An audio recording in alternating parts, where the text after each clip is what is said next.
আলহামদুলিল্লাহি রাব্বিল আলামিন ওয়াসসালাতু ওয়াসসালামু আলা সাইয়্যিদিল মুরসালিন ওয়া আলা আলিহি ওয়া আসহাবিহি আজমাইন।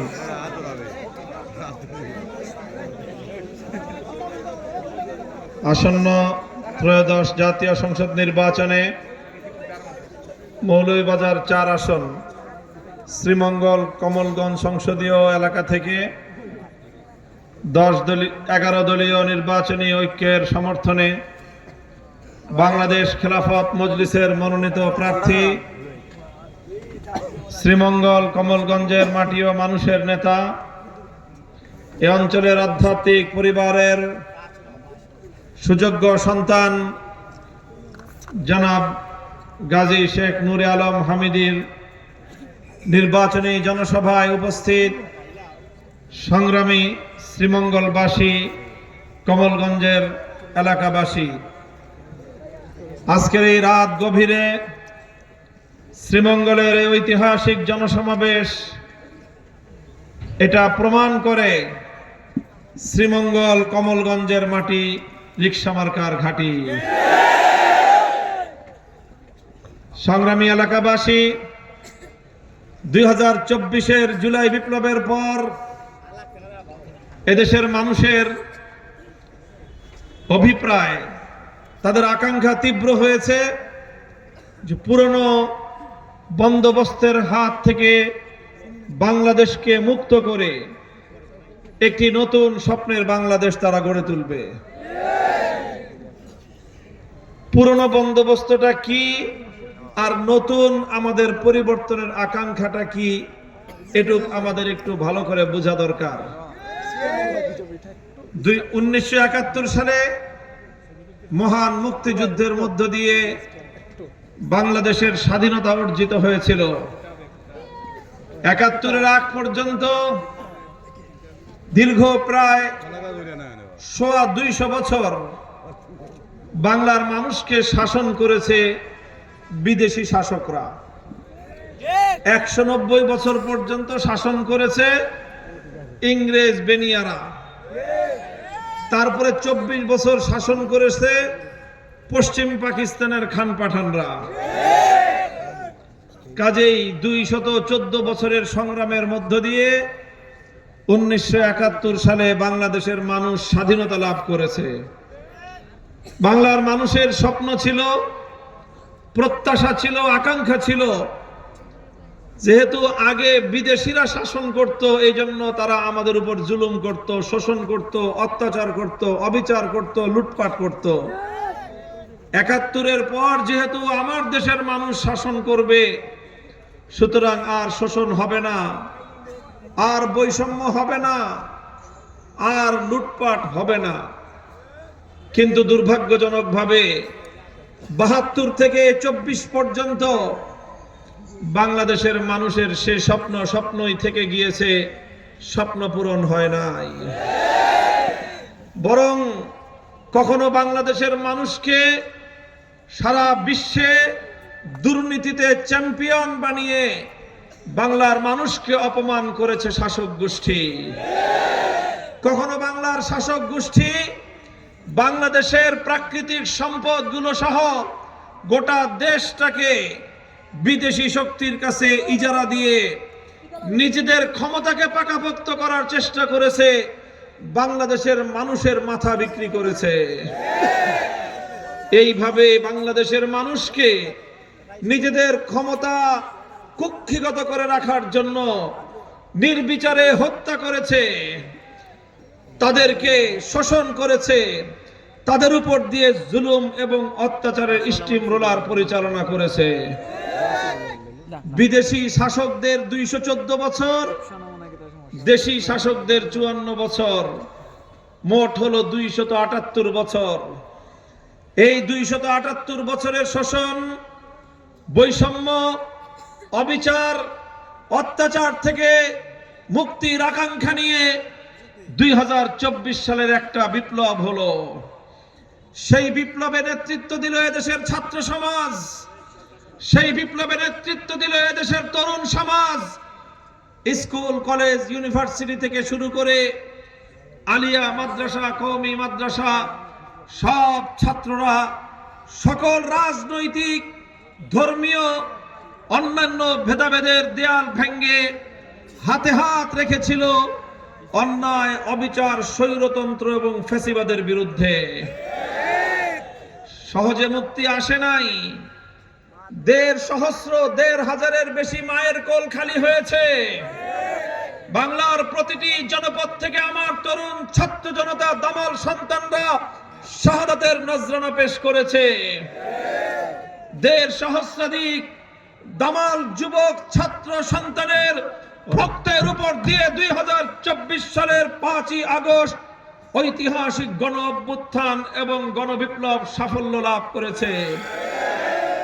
শুধু ১৫০০ শহীদ নয়, ৩০,০০০-এর বেশি, ৩০,০০০-এর বেশি এদেশের ছেলেরা, মেয়েরা, এদেশের আবাল বৃদ্ধ বনিতা শিশু কঠিন ভাবে তারা আহত হয়েছে, পঙ্গুত্ব বরণ করেছে, শরীরে বুলেটের আঘাতকে বরণ করেছে, তারা মারাত্মক ভাবে ইনজুর্ড হয়ে জীবনের তরে পঙ্গুত্ব বরণ করেছে। কত শত মানুষ সারা জীবনের জন্য দৃষ্টিশক্তি হারিয়ে অন্ধ হয়ে গিয়েছে। ৩০,০০০-এর বেশি মানুষ এইভাবে তাদের শরীরে জুলাই বিপ্লবের এরকম জীবন্ত আঘাত বরণ করে আজকে বাংলার প্রতিটি প্রান্তে প্রান্তে বিচরণ করছে।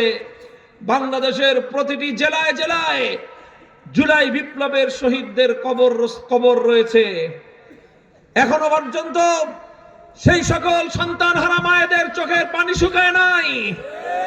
এখনো পর্যন্ত সন্তানহারা বাবার আর্তনাদ থেমে যায় নাই। এখনো পর্যন্ত বাংলার মাটি থেকে শহীদদের রক্তের দাগ মুছে যায় নাই। দুর্ভাগ্যজনক ভাবে বলতে হয়, আজ সেই শহীদের রক্তের সঙ্গে গাদ্দারি করার নীল নকশাটা হচ্ছে।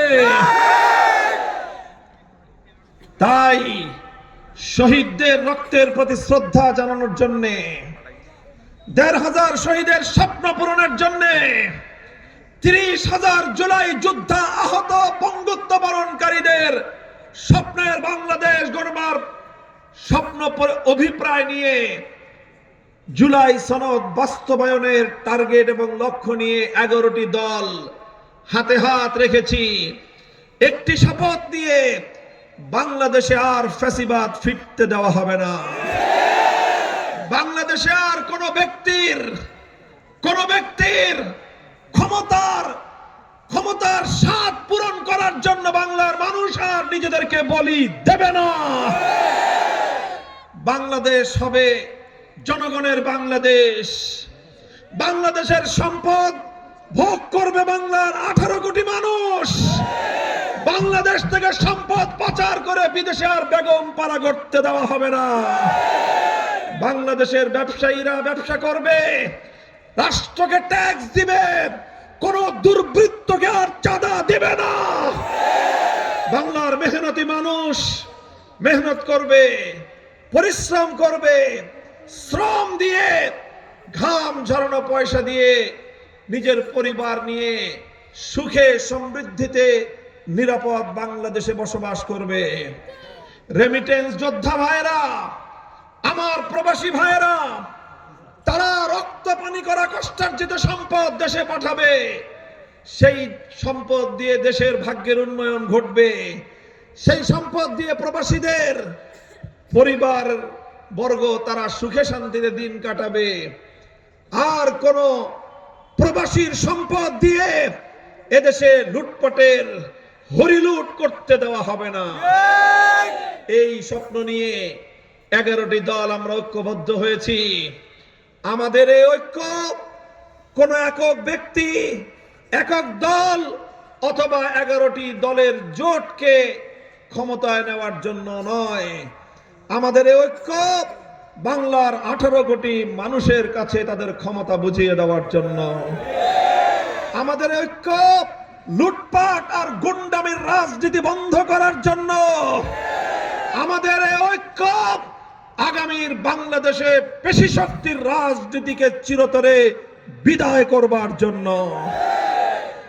তাই আজ বাংলাদেশের দিকে দিকে আমরা একটা দৃশ্য, একটা চিত্র দেখতে পাচ্ছি। বিগত দিনে যারা সন্ত্রাস নির্ভর রাজনীতি করত, বিগত দিনে যারা পেশি শক্তির বলে নির্ভর হয়ে রাজনীতি করত, তাদের জানকান্দানি শুরু হয়ে গিয়েছে। মরার আগে মানুষ যেরকম ছটফট করতে শুরু করে, এটাকে আমাদের ঢাকায় বলে জাকান্দানি। আপনাদের কি বলে? জাকান্দানি শুরু হয়ে গিয়েছে। আমরা সবাইকে বলতে চাই, লুটপাটের রাজনীতি, জাকান্দানি কাঁদতে কাঁদতে, ছটফট করতে করতে মৃত্যুবরণ করবে। জনগণের অধিকার নিয়ে ছিনিমিনি আর খেলতে দেওয়া হবে না। যদি জনতার অধিকার আদায়ের জন্য রাজনীতি করতে চান, যদি কারো কাছে জনগণের সেবা করবার জন্য, দেশের উন্নয়নের জন্য কোনো প্ল্যান থাকে, বাস্তবায়ন করার জন্য জনতার কাতারে নেমে আসুন। রাজনৈতিক মত এবং পথের সাথে সংসদ কথা বলুন। সকলকে আস্থায় এনে রাজনীতি করুন। সেই আগের দিনের সন্ত্রাস করে, ভয় দেখিয়ে, পেশি শক্তির মাধ্যমে ব্যালট ছিনতাই করার দিনের কথা ভুলে যান। ওই দিন আর বাংলাদেশে ফিরবে না। হেলমেট পরে, হাতুড়ি দিয়ে, হেলমেট বাহিনী, হাতুড়ি বাহিনী, পিস্তল বাহিনী লেলিয়ে দিতে পারবেন, আমরা বুক পেতে দেব আবু সাইদদের মতো। বাংলাদেশে আর কোন পেশি শক্তির কাছে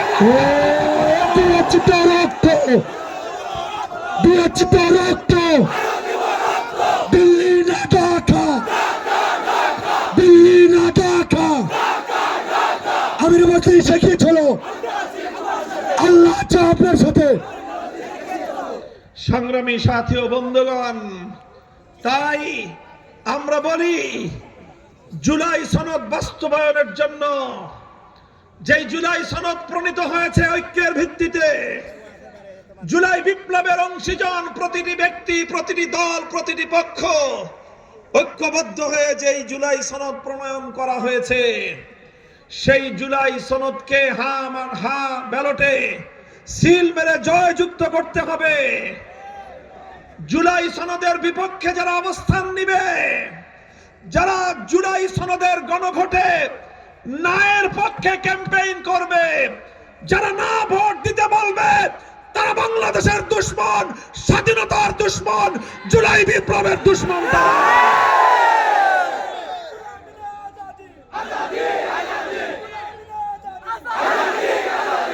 হে আমার শ্রীমঙ্গলে তৌহিদি জনতা, ধর্ম বর্ণ নির্বিশেষে, হিন্দু মুসলমান, প্রতিটি ভাই ও বোন, আপনারা শুনে রাখুন, আজ আপনারা শ্রীমঙ্গলের এই মাঠে যে ইতিহাস রচনা করেছেন, আপনাদের এই মহাজাগরণের মধ্য দিয়ে প্রমাণ হয়েছে, শ্রীমঙ্গলের মাটি থেকে রিকশার যে যাত্রা শুরু হয়েছে, ইনশাআল্লাহ এই রিকশা শ্রীমঙ্গলে শুধু বাংলাদেশ খেলাফত মজলিস নয়, 11 দলীয় ঐক্য জোটের বিজয় নিয়ে জাতীয় সংসদে পৌঁছে যাবে ইনশাআল্লাহ।